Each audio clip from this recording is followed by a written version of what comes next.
বিশ্ব চলচ্চিত্রের ধ্রুবতারা কিংবদন্তি চলচ্চিত্র নির্মাতা সত্যজিৎ রায় আন্তর্জাতিক খ্যাতিসম্পন্ন এই বাঙালি চলচ্চিত্রকার একাধারে আলোকচিত্রী, চিত্রকর, শিশু সাহিত্যিক, সঙ্গীতজ্ঞ হিসেবেও সুপরিচিত। উপমহাদেশের চলচ্চিত্র নির্মাতাদের জন্য আজও অনুপ্রেরণা হয়ে আছেন তিনি। কীর্তিমান এই নির্মাতার ১০৪তম জন্মদিন আজ। আমার বিশ্বাস যে যদি বাংলা চলচ্চিত্রের কিংবদন্তি সত্যজিৎ রায় ২০২১ সালে আজকের দিনে কলকাতায় জন্মগ্রহণ করেন তিনি। বাংলা সাহিত্য যেমন রবীন্দ্রনাথ ছাড়া অপূর্ণ, তেমনি বাংলা চলচ্চিত্র সত্যজিৎ রায় ছাড়া অসম্পূর্ণ। কলকাতা শহরে জন্ম হলেও পূর্বপুরুষের ভিটা ছিল বাংলাদেশের ময়মনসিংহে। ৩ বছর বয়সী বাবা সুকুমার রায় মারা যান।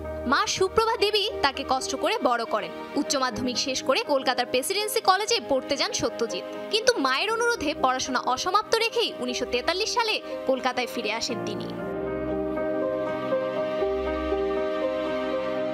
কর্মজীবনের শুরু অলঙ্করণ শিল্পী হিসেবে। এই পেশায় থাকার সময় কথা সাহিত্যিক বিভূতিভূষণ বন্দ্যোপাধ্যায়ের আমাটির ভেপুর প্রচ্ছদ আঁকতে গিয়ে পথের পাঁচালীকে চিত্রায়িত করার সিদ্ধান্ত নেন তিনি। ১৯৫২ সালে শুরু করেন পরিচালনা। চলচ্চিত্রটি শেষ করতে তার সময় লেগেছিল ৩ বছর। মুক্তির পরপরই দর্শক সমালোচক সবার প্রশংসা লাভ করে। বহুদিন ধরে ভারতের বিভিন্ন প্রদেশে ও ভারতের বাইরে প্রদর্শিত হয় এটি।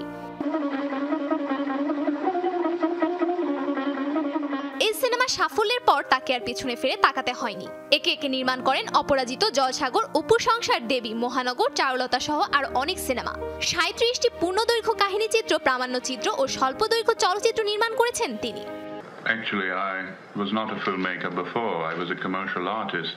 পথের পাঁচালী, অপরাজিত ও অপু সংসার এই ট্রিলজি তার জীবনের শ্রেষ্ঠ কাজ বা ম্যাগনাম ওপাস হিসেবে স্বীকৃত। চলচ্চিত্র নির্মাণের বাইরে সত্যজিৎ রায় ছিলেন একাধারে কল্পকাহিনী লেখক, প্রকাশক, চিত্রকর ও চলচ্চিত্র সমালোচক। বাংলা সাহিত্যে তিনি সৃষ্টি করেছেন অমর দুই চরিত্র, গোয়েন্দা, ফেলুদা ও বিজ্ঞানী প্রফেসর শঙ্কু। লিখেছেন অসংখ্য উপন্যাস ও গল্প, যেসব লেখা কালের গণ্ডি পেরিয়ে আজও সবার প্রিয়।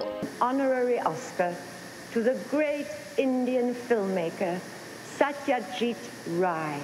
দীর্ঘ কর্মজীবনে প্রচুর পুরস্কার অর্জন করেছেন তিনি, যার মধ্যে সবচেয়ে উল্লেখযোগ্য মৃত্যুর কিছুদিন আগে পাওয়া অস্কার পুরস্কার। তার প্রথম চলচ্চিত্র পথের পাঁচালী মোট ১১টি আন্তর্জাতিক পুরস্কার লাভ করে। তিনি দ্বিতীয় চলচ্চিত্র ব্যক্তিত্ব যাকে অক্সফোর্ড বিশ্ববিদ্যালয়ে সম্মানসূচক ডক্টরেট ডিগ্রি প্রদান করে। নিজ দেশেও দাদা সাহেব ফালকে পুরস্কার, ভারত রত্ন সহ অসংখ্য পুরস্কার পান। ১৯৯২ সালে ২৩ এপ্রিল হৃদরোগে আক্রান্ত হয়ে চলে গেছেন এই পৃথিবী ছেড়ে, কিন্তু রেখে গেছেন তার অবিস্মরণীয় কীর্তি।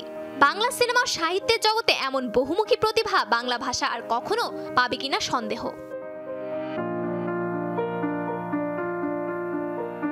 সফুর আফরিন, শোবিজ টুনাইট।